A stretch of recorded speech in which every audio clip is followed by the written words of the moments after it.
കണ്ണൻ എന്താ ചെയ്തത്? അന്നേരം ആ വെള്ളത്തിൽ ഒപ്പം ഉണ്ടായിരുന്നു, അദ്ദേഹം നീന്താൻ ശ്രമിച്ചിരുന്നു. ഞാനും എൻ്റെ ചേട്ടനും കണ്ണും കൂടി അങ്ങോട്ട് മാറി നീന്തിയായിരുന്നു. ചേട്ടനെ വന്ന് ഒരു വള്ളം രക്ഷിച്ച് അവന് 50 മീറ്റർ അപ്പുറത്തായിരുന്നു. താന്നു പോയ പോലെ തോന്നുന്നു.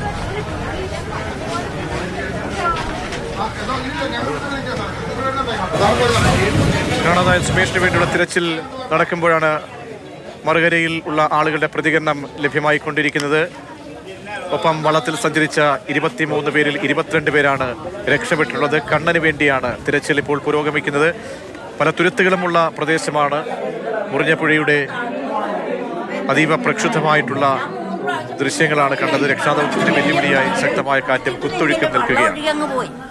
പോയപ്പോൾ തന്നെ അടുത്ത ഒരു വള്ളം വന്നു, അതിന്റെ വലിയ കയറി പിടിച്ച്, അങ്ങനെ അവർ രണ്ടുപേരും പിടിച്ച് എന്നെ വള്ളത്തിലോട്ട് ഇട്ടത്. അതായത് വെള്ളം ഇങ്ങോട്ട് മോതൊക്കെ പോയി, ആളെല്ലാം പമ്പിൽ പോയി. എത്ര പേരുണ്ടായിരുന്നു?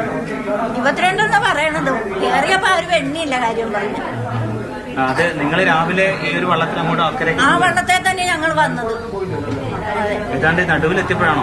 നടുവിലെത്തിയില്ല, കുറച്ച് 2 അടി ഇങ്ങനെ നീങ്ങിയതാണ്. അപ്പോഴേ മോത വന്ന് വള്ളം അങ്ങ് താന്നു പോയി, അധികം നീങ്ങിയില്ല.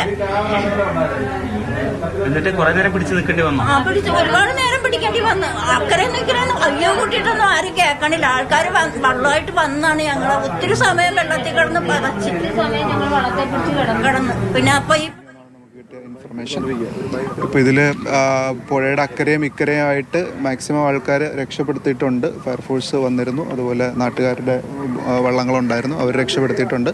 ഇപ്പോൾ അക്കരയും ഇക്കരയും നിൽക്കുന്ന ആൾക്കാരുമായിട്ട് നമ്മൾ സംസാരിച്ച് കൺഫർമേഷൻ ആക്കിയതിൽ ഒരാൾ മിസ്സിംഗ് ആണ്. ഒരു കണ്ണൻ എന്ന് പറയുന്ന ഏകദേശം 42 വയസ്സ് പ്രായമുള്ള ഒരാൾ മാത്രമാണ് മിസ്സിംഗ് ആയിട്ടുള്ളൂ. ഫയർഫോഴ്സിൻ്റെ ടീമുണ്ട്, സ്ക്യൂബ ടീമുണ്ട്, അവർ സെർച്ച് ചെയ്തുകൊണ്ടിരിക്കുന്നു.